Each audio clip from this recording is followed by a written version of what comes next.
Robstar gang, what up? What up? Appreciate everyone joining the live stream. Welcome back to the channel.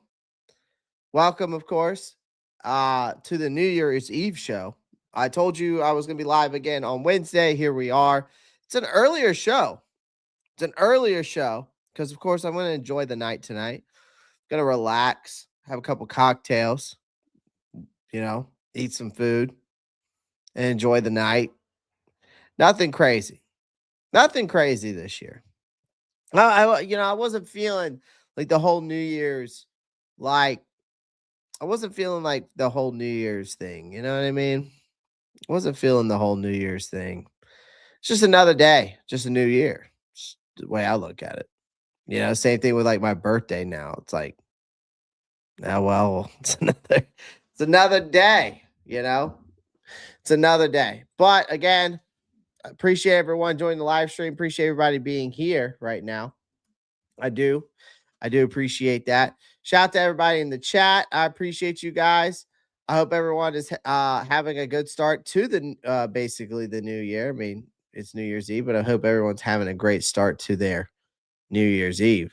That's for sure. Shout out to everybody in here. Again, we got lots to talk about. If you look at the description, guys, if you want to know what I'm talking about, by the way, when you come on this show, if you look at the description down in the live stream, it says we're talking. Okay. That's what I'm going to be talking about with you guys. All right. That's what we're going to be talking about. Okay. Yeah. I talk about it. I bring up the topics, but you guys in the chat are sounding off. And of course, that's why I say we're. All right. So we're going to be talking about Bryce Young, whether this moment is going to be too big for him or not, or is he exactly built for this. We're going to talk about some key injuries that could swing the entire game. We're going to talk about uncomfortable questions that are really hanging over this game that need to be answered heading into this Week 18 matchup. And we'll talk about Tampa Bay's collapse, why they still aren't going to make things easy for us, and why Carolina fans have every reason to feel nervous. Okay? You have every reason to feel nervous. So shout out to everybody in the chat. Again, make sure you pound the like button on your way in, on your way out. Make sure you hit that subscribe button if you haven't already. And make sure you click that post notifications bell so you don't miss out on new content. I would greatly appreciate it. I just saw this meme yesterday. This meme is hilarious. I don't know if anybody follows Drew Wrigley over on the X. I think you would love this, by the way, some of you guys. I think this is just freaking hilarious. Mr. Krabs warming up the Saints. So the Buccaneers warming up the Saints. And here we are warming up the Falcons for their matchup. It kind of feels that way, doesn't it? It does kind of feel that way. Right? I will say that. It does kind of feel that way. Not going to lie to you. We're also going to be talking about Tre'von Diggs, man. I think it's a move we got to make. I think a lot of people, they heard my short. A lot of people are saying, nah, we shouldn't go after him. I got a surprise. Listen, I got a surprising opportunity, I think, for him.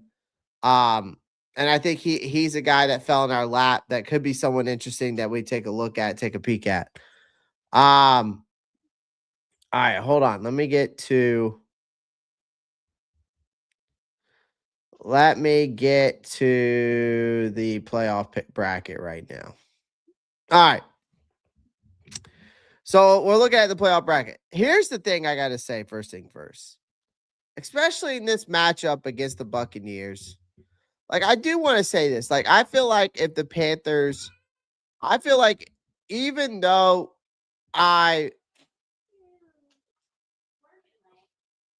Layla, I'm working, honey.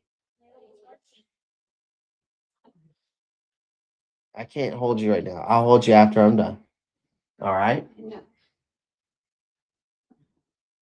Love you too. Oh, little ones. Anyways, here's the thing. I do feel, though, the Panthers, I know right now this is what the current playoff bracket looks like, but I do feel like if this team misses the playoffs, and nobody should be throwing a damn parade. Like, I do think that the fact of the matter we weren't supposed to be here does mean a lot. I think there's a lot of context into that. But I just feel like that this Charlotte needs it. This fan base needs it. I think all of us fans deserve it after what we've gone through. Like, for the past like the Matt Rule era, like everybody damn well knows about that, right? And that feeling being with that human being as our quarterback, our head coach, what we had to go through and endure with that guy, right?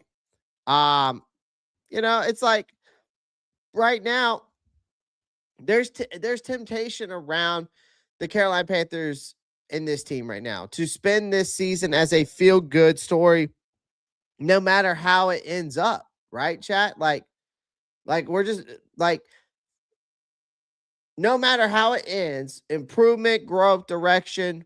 I think sure some of that is a feel good story for sure. I do. I do feel like that's a feel good story waiting to happen. And I think we all would agree that, let's be honest for a second though, like that's great and all, but let's all be honest for a second. Can we all agree that if the Panthers don't make the playoffs, that 2025 shouldn't be celebrated like that kind of moral victory? Like, how many times have we said that? Right?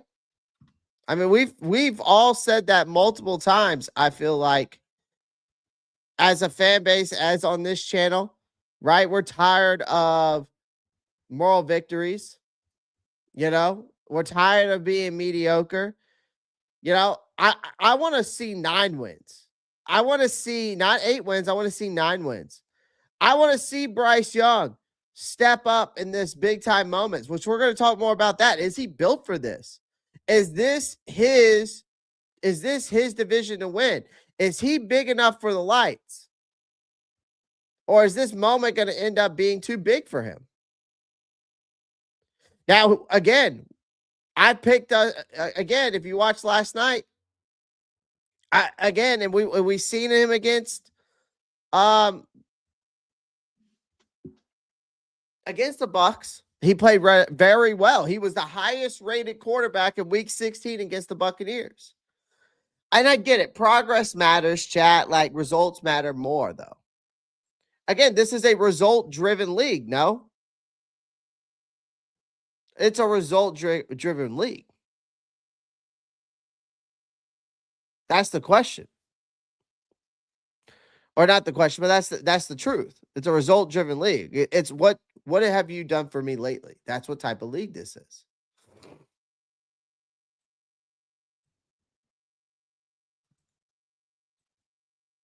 What's up, Broski Bear? What's up, Mr. Clean?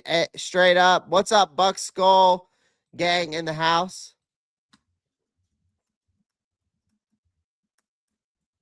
Appreciate you guys. Make sure you guys share the live stream. That's what I'm doing right now. I'm sharing out the live stream as we speak. All right. I'm sharing out the live stream as we speak so I can get it out to everybody.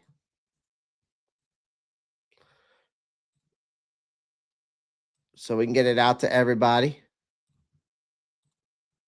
I know this is probably not the best time to be going live right now due to the fact of it being New Year's Eve, but guess what? Here we are.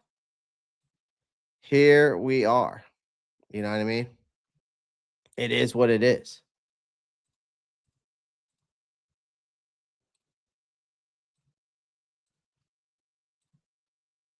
Creating a post. What's up, Josh?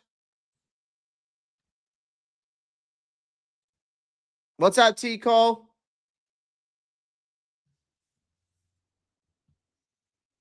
Appreciate you guys in here. Happy New Year. I'm just going to go ahead and say it.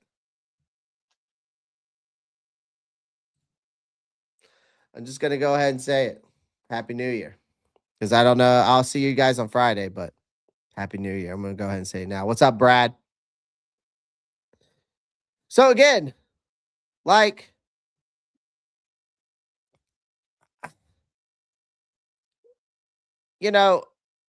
we haven't, the crazy part about this is that we're even sitting in the current bracket we're in. Like, we haven't reached 8 wins since 2017, which also happens to be the last time that we even sniffed the postseason. Even then, we're talking about that team that backed in the playoffs as a wild card was promptly bounced in the first round. Since then, a whole lot of losing and frustration and false starts. And these Bucks fans and Saints fans and the Falcons fans in the chat are talking shit. Well, you're going to get bounced in the first round. Well, at least I made it to the playoffs, and I can say at least I made it to the playoffs, and I didn't go to Cancun early. But see, again, yeah, we got bounced in the first round, right? The last time we were in the playoffs.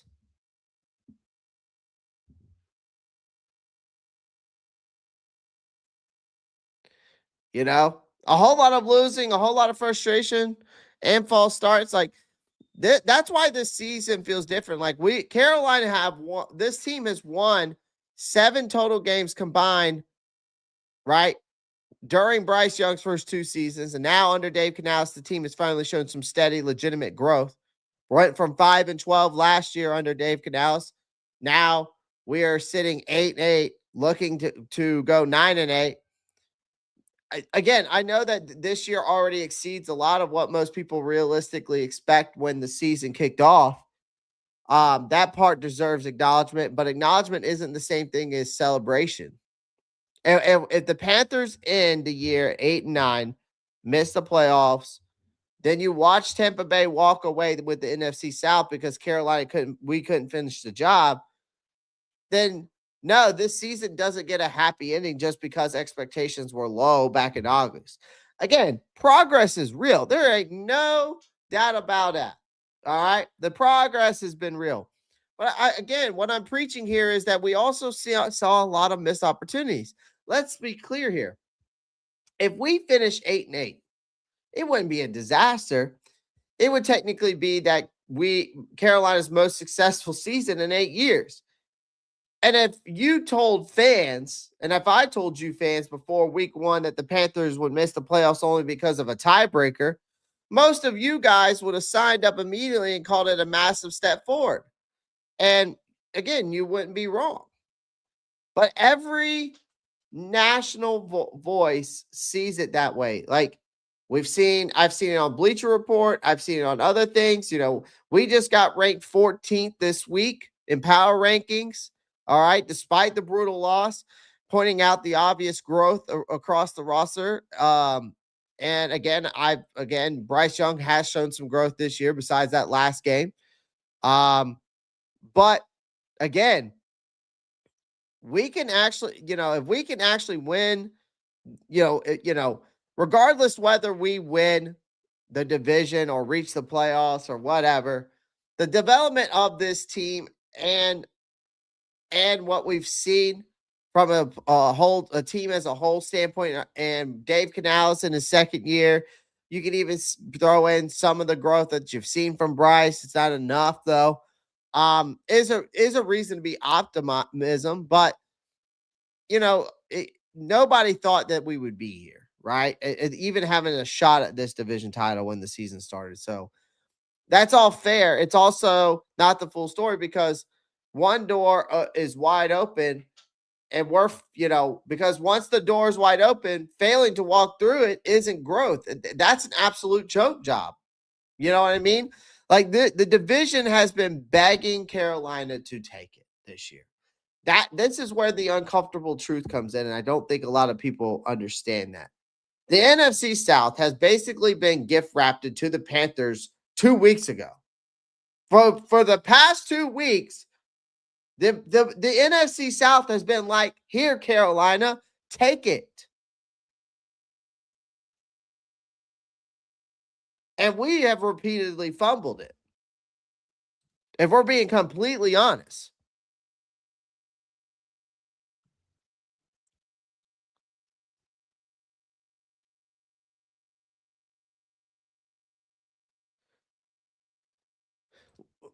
Clay, chilling, Clay, my boy. Nice. Dang, Tre'von Diggs was claimed by the Packers. Son of a bitch. Well, there goes my talking about claiming Tre'von Diggs. I was going to talk more about it, but I guess not. Michael Hunt, what's up? We didn't need Diggs. He was just as much as a sideline watch. Listen, man, Tre'von Diggs would be the third. Here's the thing that I'm saying with Tre'von Diggs. I get J.C. Horn has been. Let me say this one thing about Tre'von Diggs real quick. J.C. Horn has been one of the better corners in football this season. Guy has earned a Pro Bowl nod for sure. The reason one bad game doesn't erase a month's worth of high-level play. All right, even if you fans love to lose their minds about it. Again, across from him, you got Mike Jack, has quietly put together a damn good year. He's got 4 picks on the year, right? Had combining J.C. Horn and Jackson, they have 9 interceptions, which puts them among the most productive cornerback duos in the league. That's all great and dandy. Behind them, who do you got? See, this is where I think that people get misconstrued, because I'm thinking that Tre'von Diggs is going to be right across immediately from J.C. Horn. That's not the case I'm making here. The case I'm making here is we don't have any fucking depth, okay? That's what I'm trying to get through to y'all sticks heads that want to make these comments before you fucking think. But Shaw Smith-Wade, okay, but he's the nickel corner. You lose Corey Thornton out for the season. And again, you've got a big road test this weekend against the Tampa Bay Buccaneers to clinch the playoffs. And if you want to make a chance to have a playoff push, it wouldn't hurt to add some extra depth in that room, now would it? Because what kind of league is the NFL? Oh, that's right. It's a pass-heavy league. You don't get bonus points for pretending injuries or fatigue won't happen. The more talent is never a bad idea. That's why it's worth making the call. I mean, we're talking about a guy that was a former 2-time Pro Bowler. He is still a proven NFL corner with ball skills that we simply don't have behind the starters we do have. And again, you don't need Diggs. That's the thing. You don't need Diggs to start.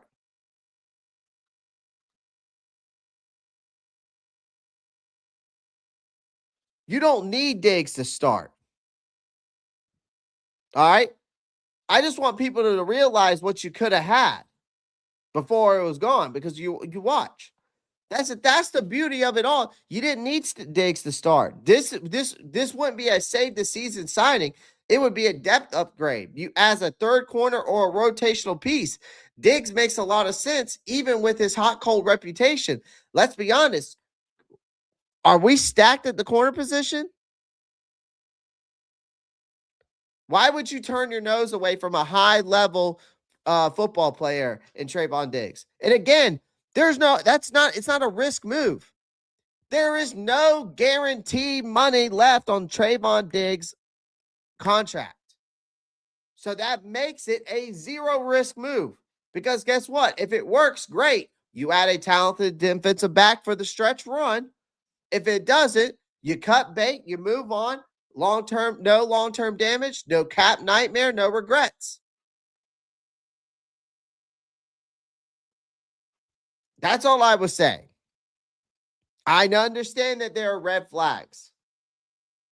Okay, with the personality, all right? All I was saying was it's a low risk, high reward situation. That's all I was saying. I get that the Packers got him now. The Packers, watch him work out with the Packers. Just watch. Just watch. And then y'all are going to come back here again, which I've proven you guys wrong multiple times on this show. And you guys have proven me wrong as well. I don't take all the credit. I listen, I'll eat my crow when I need it. All right, when I have to. But you'll come back on this show and he goes to Green Bay and you watch. You go watch and watch Diggs go ball out.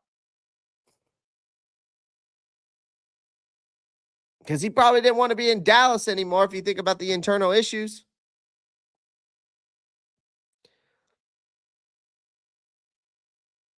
At least he would have. Here's the thing. I understand that the internal issues there in Dallas were bad for the guy, right? But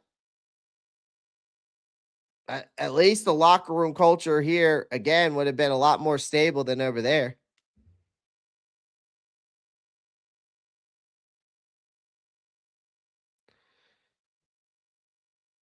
Again, all I'm saying is good teams take low risk swings when talent becomes available. That's all I'm saying. That's all I'm saying.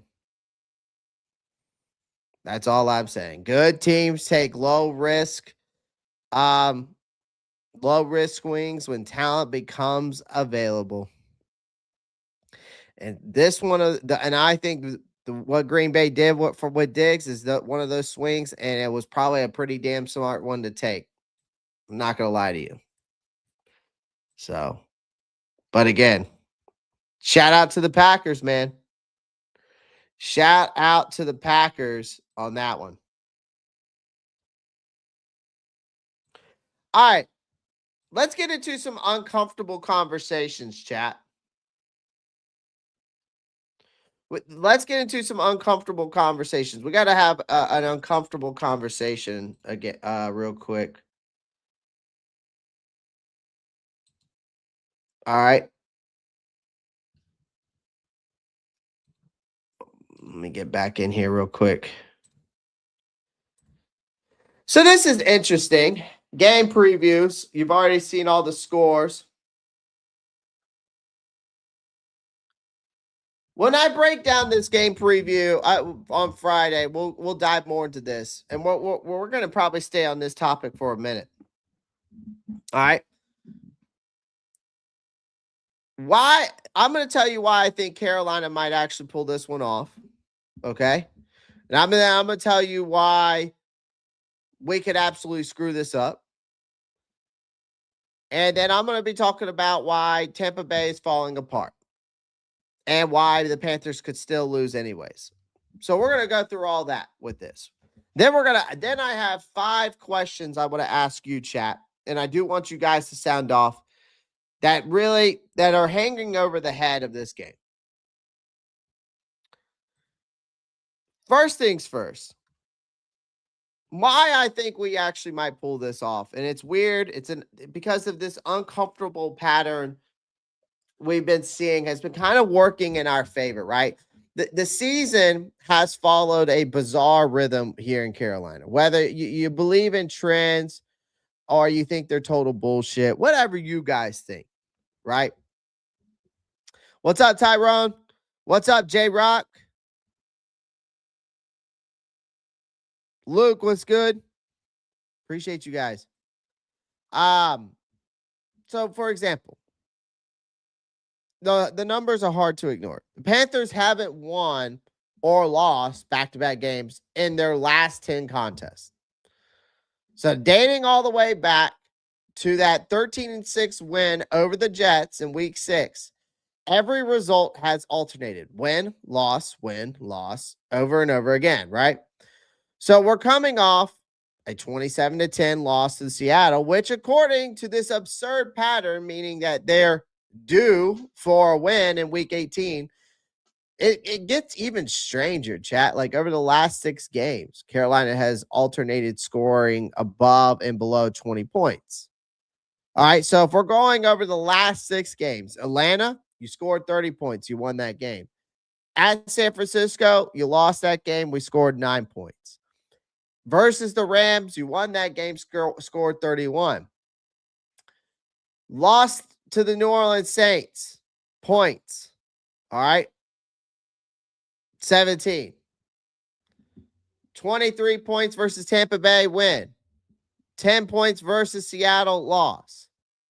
So when the Panthers score 20 or more points, they're 6-1 on the season. When they don't, they're 2-7. It's just that simple, right? If the offense shows up, it's almost like when we were talking about Matt Rule, remember? If this team doesn't score more than 17 points, they don't win. So when this team scores 20 or more, they win games, all right? If the offense shows up and hits that threshold again, history will say that we walk out of that game, right? But here is an interesting one why we could absolutely screw this whole thing up. History is not on our side. Here's where that neat little pattern turns into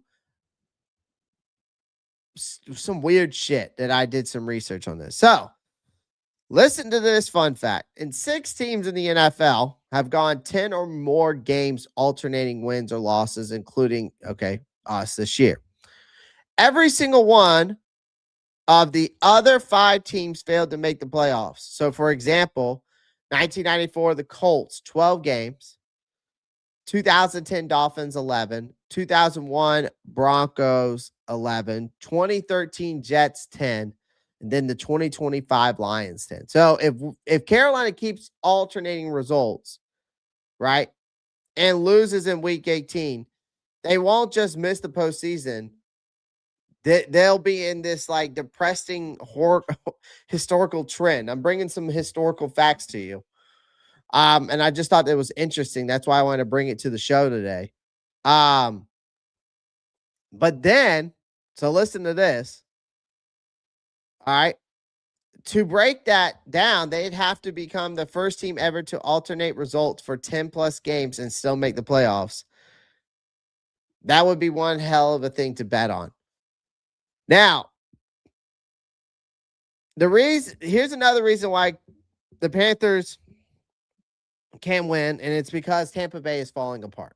Let's not sugarcoat it. The Buccaneers are reeling. I've never seen a team start off so hot and a quarterback look like an MVP candidate, right? They started out 6-2 over the 8 games, including wins against Seattle.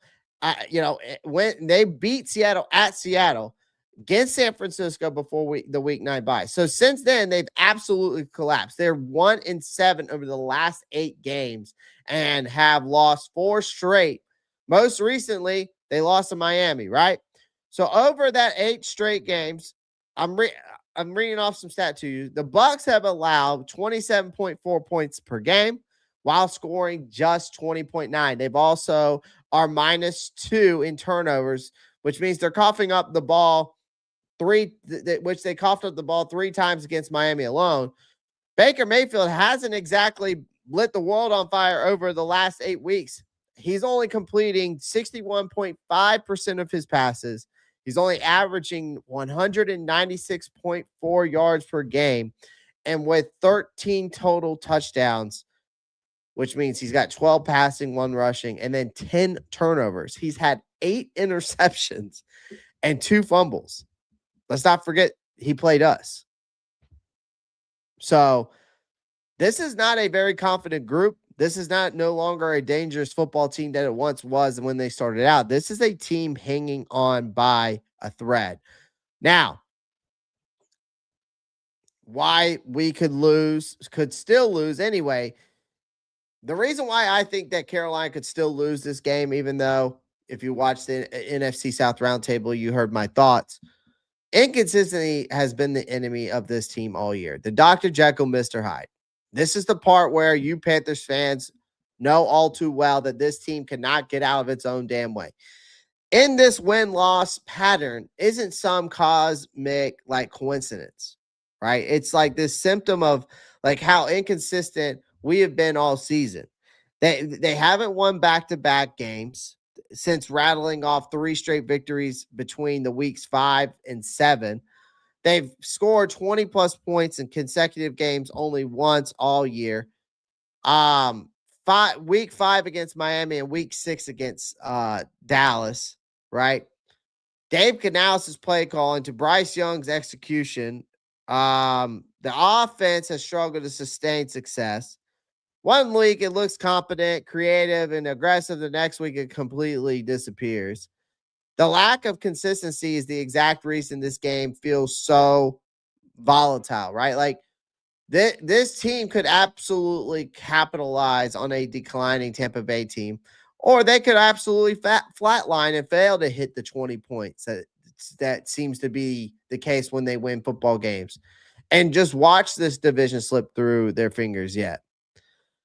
This game is a perfect snapshot of the 2025 Panthers, right? Like the opportunity is massive. The opportunity is vulnerable. The numbers oddly point in our favor when we broke those all down. Yet nothing about this team has earned blind confidence. So if the Panthers show up and score early and play with this urgency we've seen before, they can absolutely win this game on the road. And if they don't, well, we've seen that movie, how that movie ends, right? So I just wanted to bring some fun, interesting historical facts to you guys. I thought it'd be interesting. Appreciate everyone joining the live stream. Let's see who else here. Let's see who's in here. What happens if we lose and the Saints lose? Are we in? No. If we lose, we need the Falcons to win. Oh, well, if the Saints lose, yes. Are we in? Yes. So if the Saints lose and we lose, we're in. Because of the tiebreaker, which means the Falcons beat the Saints. Yes. Sorry. Baker's banged up. Yeah, we're going to talk about that too.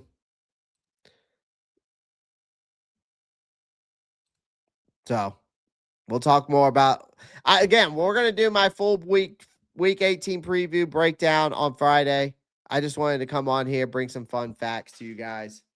Some kind of historical facts.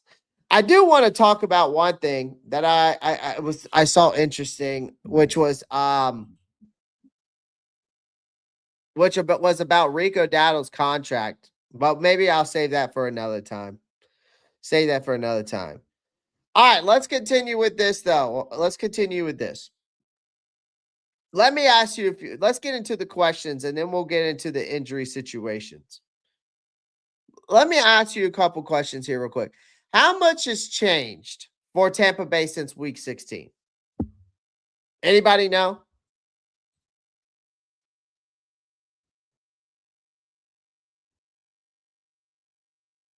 Does anybody know that?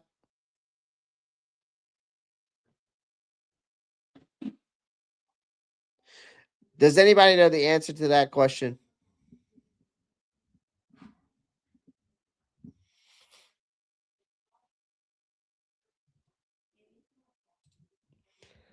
How much has changed in Tampa Bay since week 16? I'll give you the short answer, then I'll tell you what. Nothing.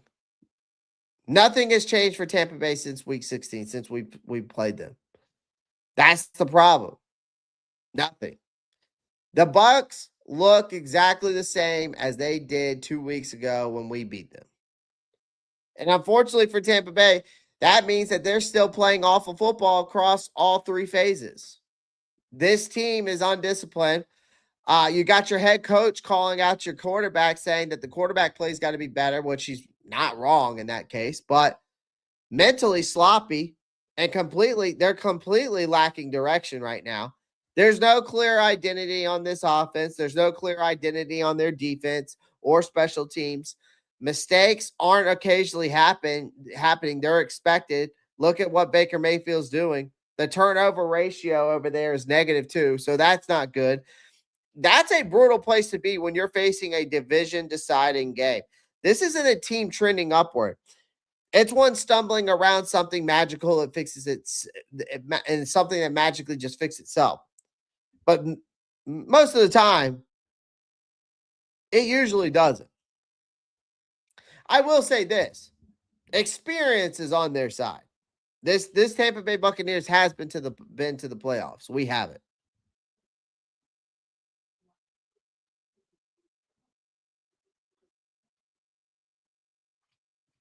All right. So the next question I got for you: what's the most important matchup in this game? What do you guys think is the most important matchup in this game?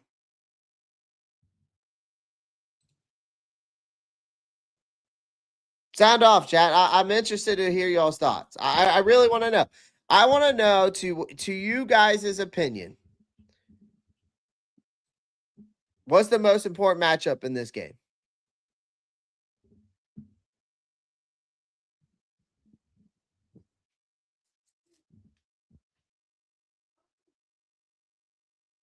People are saying Evans, Mike Jack, Young versus Mayfield, battle of the Mikes.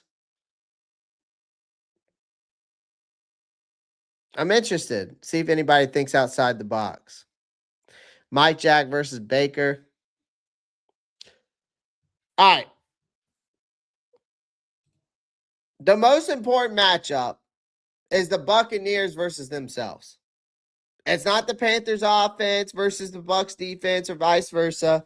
The most important matchup in this game is the Buccaneers versus themselves, because this is the team that is struggling. It hasn't been about talent for them. They've been entirely self-inflicted. They've had bad coaching decisions. They've had poor execution. The mental lapses that turn manageable situation into disasters. Players and coaches alike have consistently sabotaged their own chance. The talent on the roster is good enough for them to compete. The execution has been just absolute shit. And after 8 straight weeks of this nonsense, there's no real reason to believe it suddenly clicks now, in my opinion. And a lot of Bucs fans say the same thing.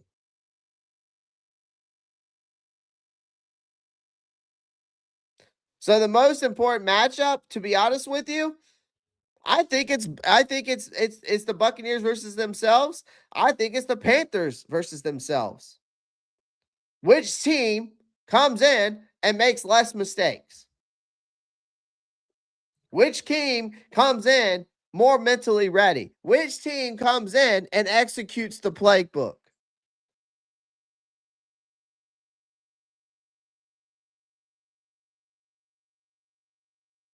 That is the matchups that I'm looking at, or I'll be looking for. Now, we'll break down in my preview and prediction some key matchups with players and stuff like that. We will. But the most important matchup is the team that is more mentally, physically ready. Which team is not going to fuck up? The team that shoots themselves in the foot is the team that's going to lose. That's why I say the most important matchup in this game is the Bucs versus themselves, the Panthers versus themselves. Those are the two most important matchups.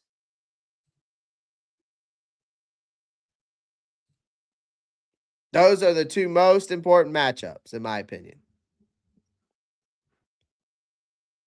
Appreciate you guys. We got 33 people watching. We've got 27 likes on that like button.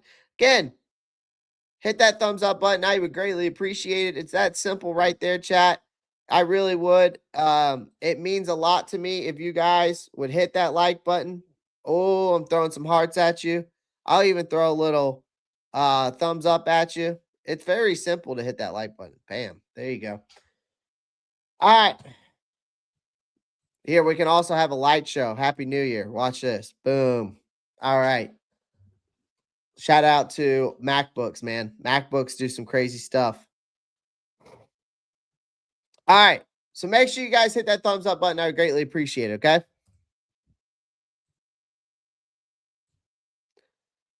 All right, so let's get this back up. Happy New Year to you, Tyrone. Happy New Year to you. Happy New Year. All right, let's get into some of these some other questions here. Got another question, chat. What's the one thing about the Bucs you won't see in the box score?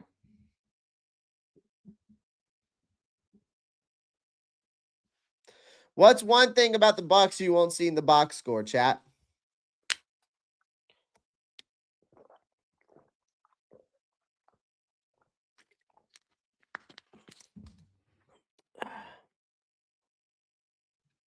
Anybody know?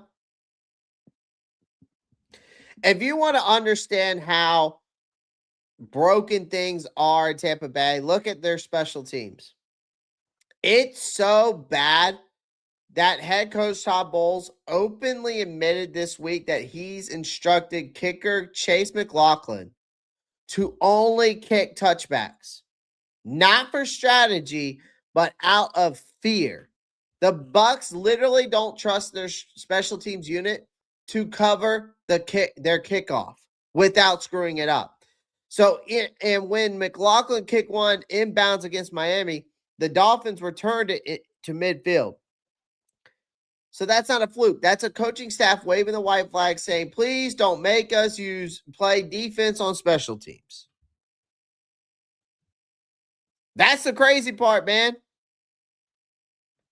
Like this is why you're going to get where I'm getting at with these questions. Here's another question I got for you. If Tampa Bay wins, what went wrong for Carolina?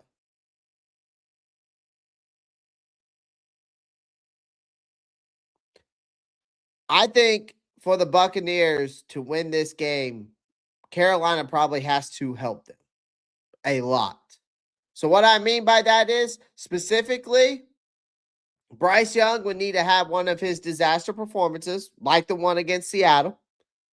Those games exist on his resume, and when they happen, okay, we don't stand much of a chance. We've seen that.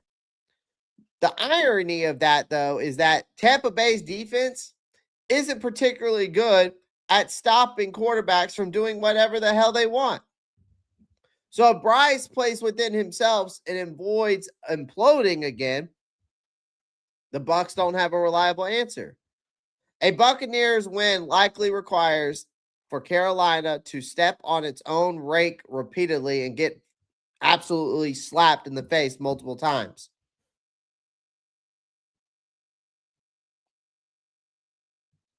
So, just some fun questions I want to ask you. Just some fun questions I want to ask you. All right, let's get into this injury report. Let's get into this injury report real quick. 5. So, again, unfortunate stuff we got to go through. So this was Tuesday. We'll probably get another injury report, I'm assuming today. I haven't seen it. But anyways, 5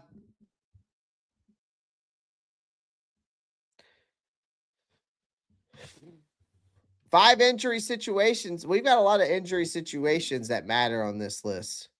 Like seeing that Baker Mayfield, his right shoulder and knee, which means, by the way, chat, the Baker Mayfield's right shoulder is his throwing shoulder. So let's be clear there. Baker Mayfield's right shoulder is his throwing shoulder. What's up, Antonio? Dr. Mike in the house. What's good? Dumbo, what's good, man? Appreciate you guys, man. Shout out to everybody in the chat. So Baker Mayfield, knee, right shoulder, which is his throwing shoulder and knee. I'm assuming right knee as well. I don't know. Or they're just saying knee. I don't know. But right shoulder is his throwing shoulder. So Baker Mayfield's beat up. And obviously, I think it's painfully obvious the way he's been playing. Like I said, early in the season, he was dealing with some issues in his non-throwing shoulder.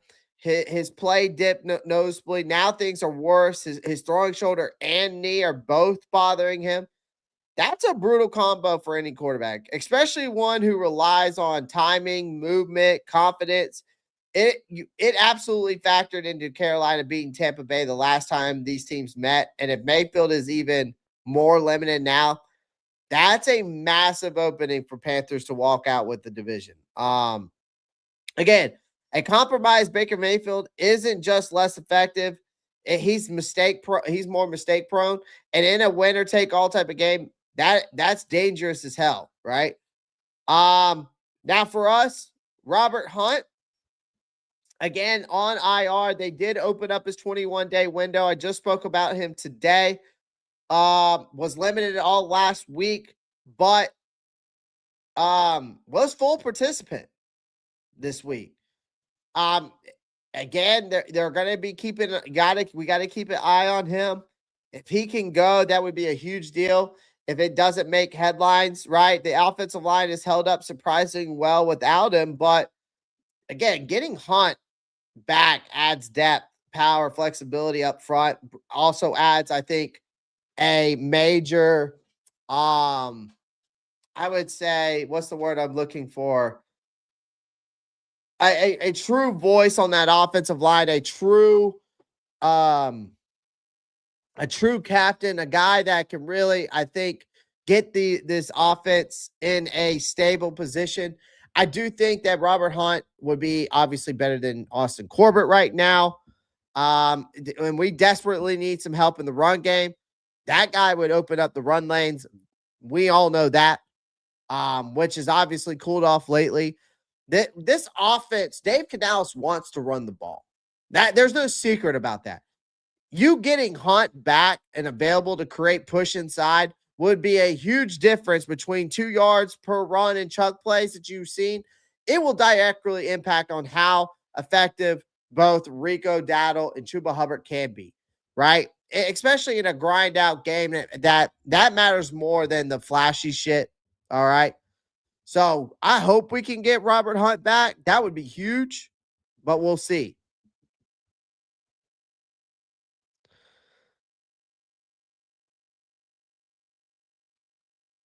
Let's see. Antonio. Yeah, Dr. Mike.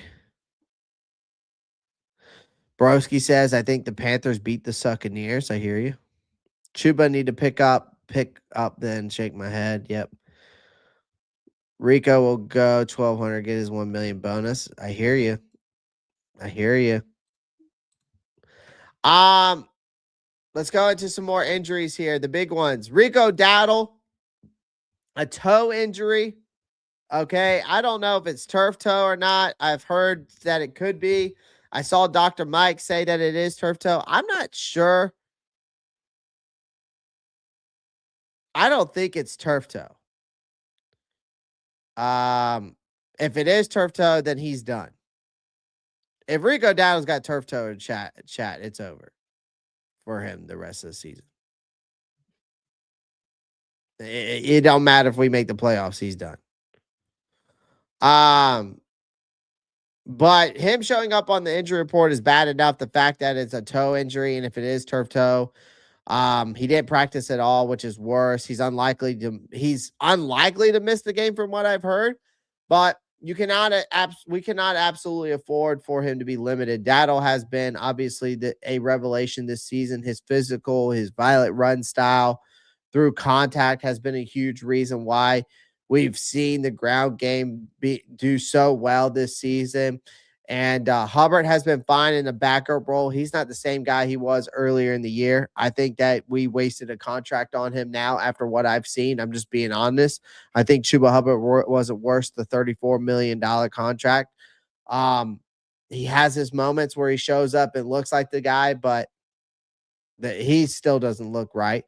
I don't know if he's dealing with an injury, but again, he doesn't look like the same back that we paid $34 million after last season.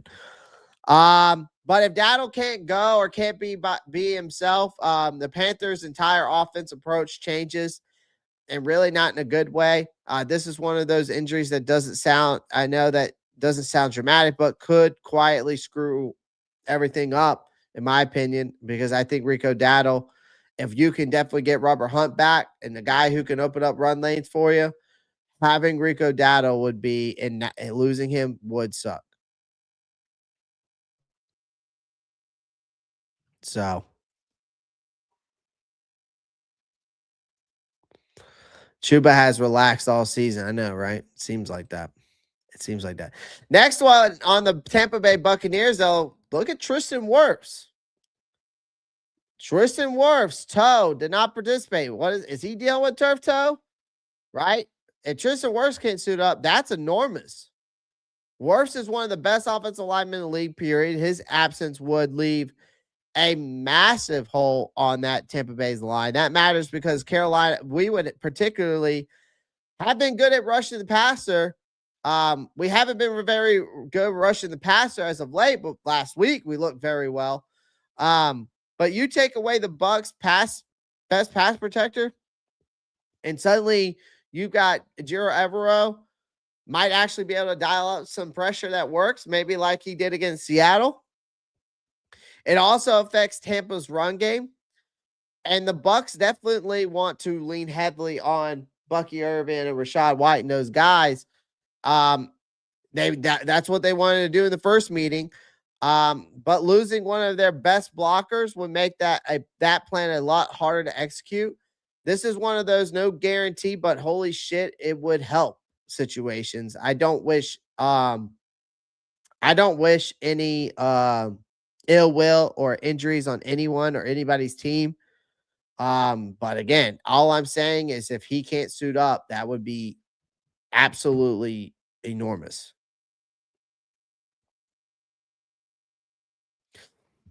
Brandon, I'm just being honest, man. We paid a guy $34 million for one season that he finally broke 1,000 yards. And then what has he done this year? When you could have had Rico Dowdle this year after the performance he's put on back-to-back season with 1,000 yards,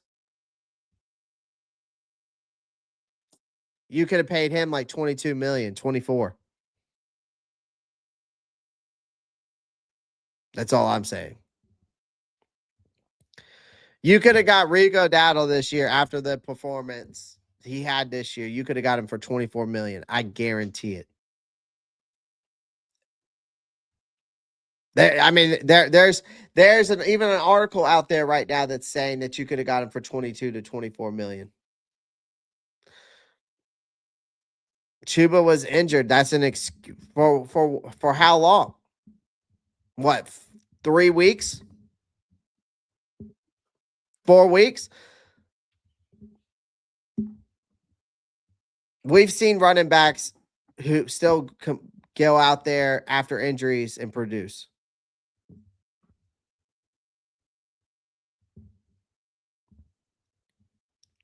I just don't think Chuba Hubbard was worth $34 million. I don't know if you guys do, but that's just me.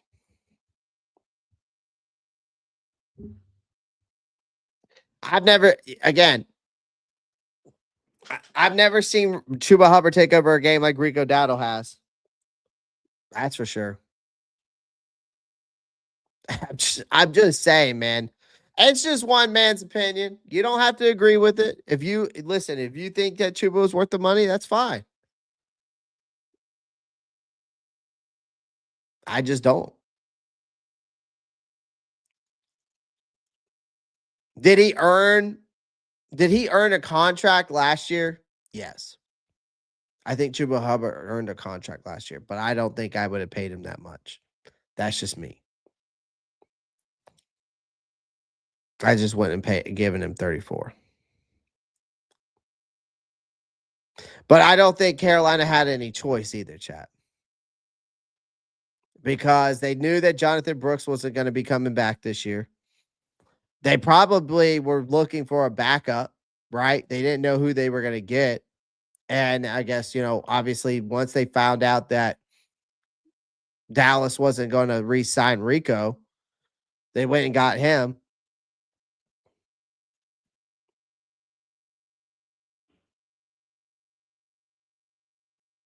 It did. It did, old school Panthers fan. The idea of this like thunder and lightning, double trouble. I agree. I always said you got to ride with the hot hand, and the hot hand has been Rico. It's always been Rico, and it was Rico before even Chuba Hubbard got the start. Rico took over his job like that. It wasn't just one. It was after one game Rico took it over. I think Brooks will be that guy once he comes back. I don't know. He just has that it factor as long as he can stay healthy. We'll see.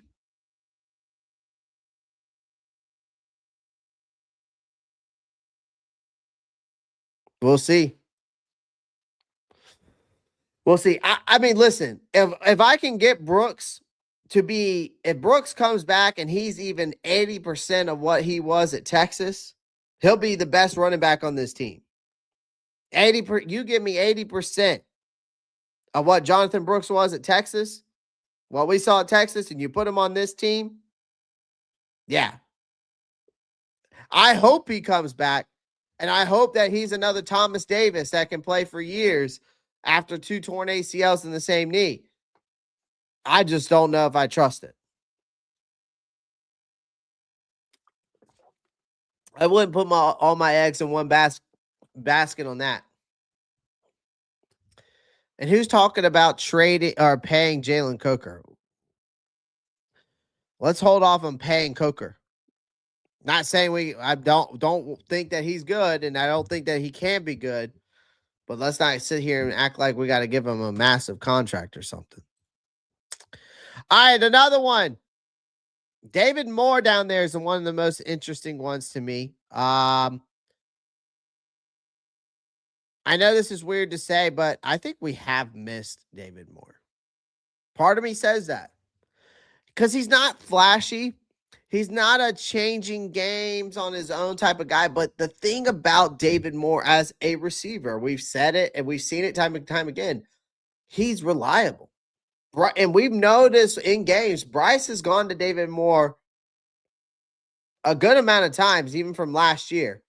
I think David Moore experience brings a hell of a lot to the table. He has been in moments like this before. He's been in these high pressure games before. And that stuff kind of matters more than fans want to admit, especially with Xavier Legette struggling. They've already started taking his snap count down, right?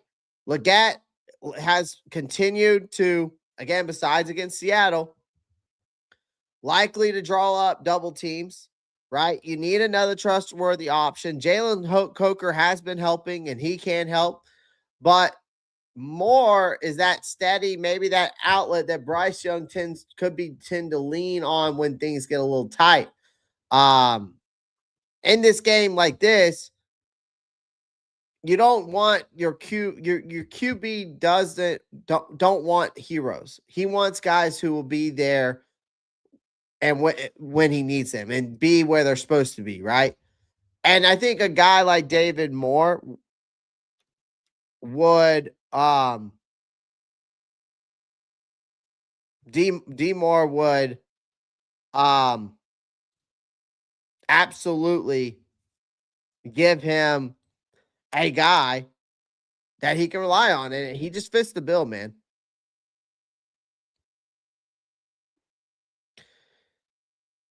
He just fits the bill. He's way more reliable than Xavier Legette. He's way more reliable than Xavier Legette. The good thing is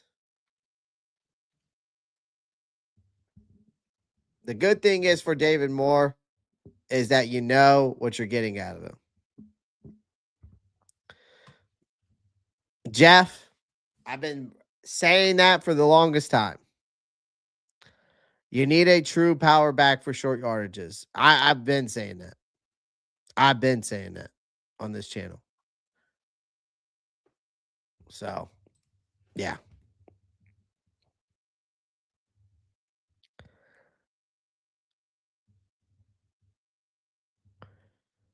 David Moore and Bryce Young have good chemistry. This is true. David Moore is not dumb like Excel. Also true.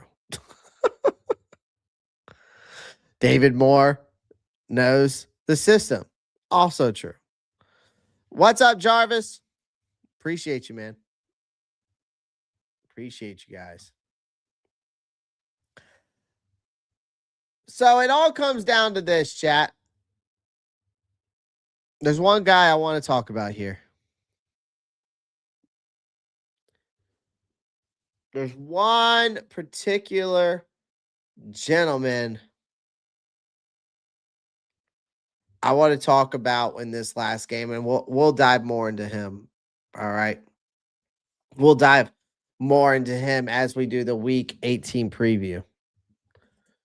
But Bryce Young, we need to have a conversation. Let me pull up his stats real quick. Let me find it real quick.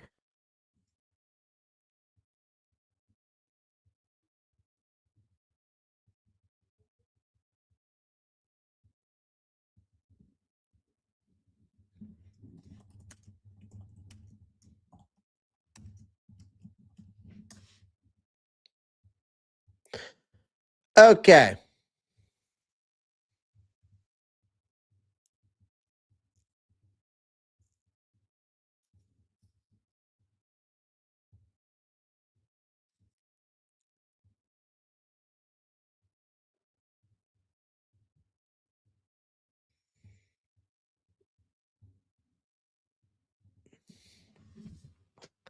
We need to talk about Bryce Young because here's the thing. I think there's one thing about Bryce Young that has a lot of people believing that this moment isn't too big for him. Now, the question will be, can he prove that this isn't a big moment for him? Right? You're walking into probably one of the biggest games of his career, especially from the NFL standpoint. There's no hypotheticals anymore. There's no maybe next year talk. You beat the Tampa Bay Buccaneers. You clinched the NFC South. That's a division title that we haven't touched since 2015. And a playoff berth that we haven't earned since 2017. So all of this, all the center of all of it is that Bryce Young is now in his third season. You're staring at the biggest game of probably his professional life. And while Bryce Young time in Carolina hasn't actually been smooth sailing, there have been a lot of rough stretches. There have been a lot of ugly losses. There have been plenty outside noise. But this team and this coaching staff still believes he has one critical trait that makes him ready for this moment. And it's because he doesn't dwell on shit. What I mean by that is Dave Canales trusts Bryce Young when it matters most. And Dave Canales came out and said that. Head coach Dave Canales has watched Bryce Young take hits, both literally and figuratively, and keep moving forward. That ability to reset, to not spiral after mistakes is what gives Canales, as a coach, that confidence that his quarterback won't crumble with a division title on the line. Now, Canales explained that Bryce doesn't get stuck, replaying bad moments. He moves on immediately. The mindset is rare and is valuable as hell, especially for a quarterback leading 10 other guys in a huddle. But from Canales' perspective, he said that Bryce Young treats every drive like it's the drive, right? Like every play, like it's the play. So that kind of confidence, even when things haven't gone perfectly, it is contagious. And it's not like dramatic or anything, but it does matter, right? When Canales pointed out that Bryce steps into the role every snap, like the play that was just called is the best damn idea everyone's ever had. Like that belief doesn't just help Bryce, it gives the entire offense confidence that they're about to do something productive, not just survive another down. In a league where quarterbacks can't get visibly rattled after one bad series, and that calm, forward, focused mindset is a big deal. He is a quiet leader who has grown into a role. Bryce Young is not a rah-rah guy. He's not a chest thumping type. That's never been his style. But over the course of the season, he's become a steady, respected presence in the locker room, and guys around him have noticed it. Offensive lineman Austin Corbett has seen the growth up close and personal. Robert Hunt has said a few words to the media as well. But to him, and Bryce Young's leadership shows up in how he talks, clear, confident, prepared. But the real belief that comes from knowing the plan and trusting the work that went into it. And Corbett described it as confidence rooted in preparation. So that kind of confidence spreads, right? When quarterback sounds sure of himself, the huddle is going to feel more focused, more intentional, less chaotic.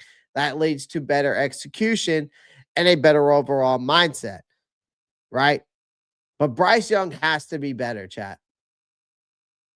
I know that I was giving him a credit. I think a lot of you thought I was giving him all this credit. I am giving him his credit for the growth that he has shown over in the flowers from that standpoint. But 54 yards, again, it's not all on Bryce, that game against Seattle. But that's not going to cut it against the Tampa Bay Buccaneers either. All right. But I think Bryce understands the responsibility of being that guy. He knows he's at the helm for a reason. He embraces the idea that it's his job to keep everyone moving forward, no matter what just happened, good play, bad play, bullshit call, blown assignments. It doesn't matter. The next snap is coming, right? Someone has to lead it. So the ability to own the role and speaking with conviction and keeping everyone locked in, that's a real skill. and it's one that Bryce has developed the hard way. What needs to happen though is Bryce Young and Dave Canales need to get on the same page, and Dave Canales needs to stop coaching scared, so Bryce stops playing scared. Again, I've said it time and time again. Until Dave Canales just opens up the playbook and lets this kid play, we're going to continue to see what we saw like against Seattle. And if we make the playoffs and we see that again, you're going to be a one and done. Again, we've seen Dave Canales go out there, open up the playbook to Bryce. Like, you go watch the Rams game, that's a perfect example. You go watch the Falcons game when he broke the franchise record. That's another perfect example. Bryce, because Dave Canales actually got creative, got aggressive, right? That's what they have to do. Right now, this marriage isn't working. It's not. It's just not. Bryce Young and Dave Canales have to take care of business against Tampa. It's more than just another win. They have to get on the same page. They have to execute the plays that are called. Bryce has to execute the plays that are called, but Dave Canales has to put Bryce Young in this offense in situations to be successful with his play calling, which means you got to be more creative. You got to be more aggressive, and you cannot have these long drawn routes. That does not work for Bryce. It just doesn't. We saw that against Seattle, and they got cooked. Not saying that Tampa Bay is, you can't get away with a few of those against Tampa Bay. You can, but Bulls will adjust. Bulls will adjust. Again, in this game, right? Shit, like in football, shit happens. I get it. Games get weird. Momentum matters. Home crowds matter.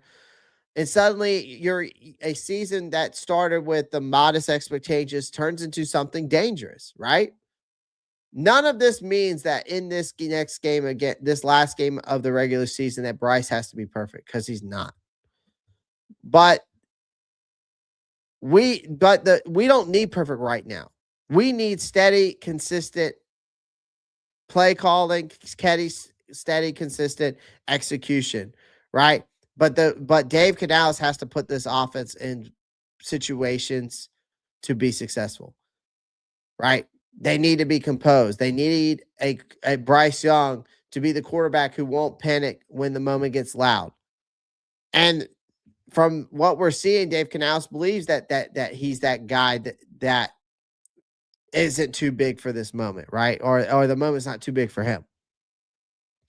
But you are heading into the most important game of your life in Bryce Young that he's probably played since his Alabama days, right? You have to go out there and execute. You have to go out there and make plays. But Dave Canales has to put this offense in situations to be successful with his play calling. Dr. Mike, there's no doubt about that. There's no doubt about that. There's no doubt about that. Seattle was just the better team. Absolutely. And another thing is,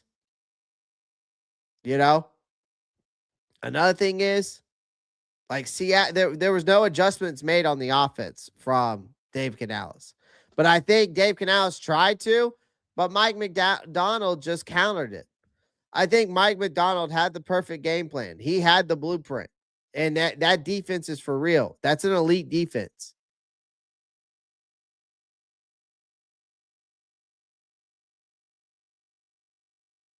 So,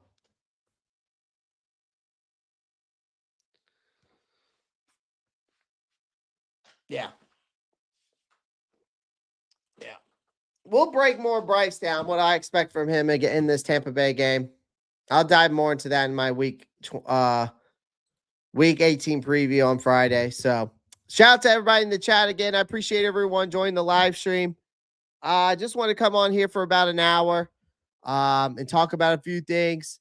about these injuries and some questions and some fun historical facts leading up to this game.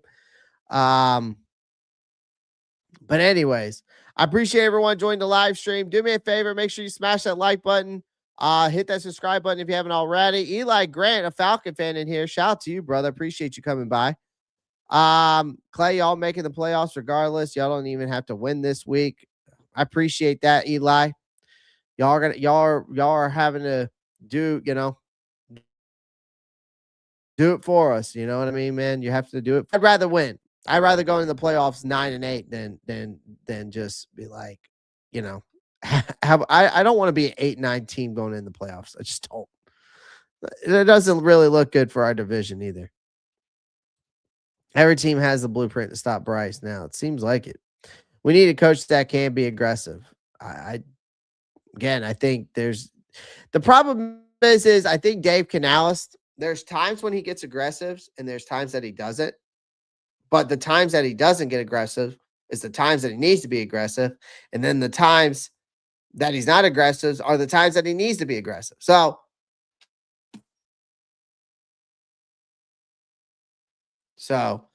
again, it is what it is, man.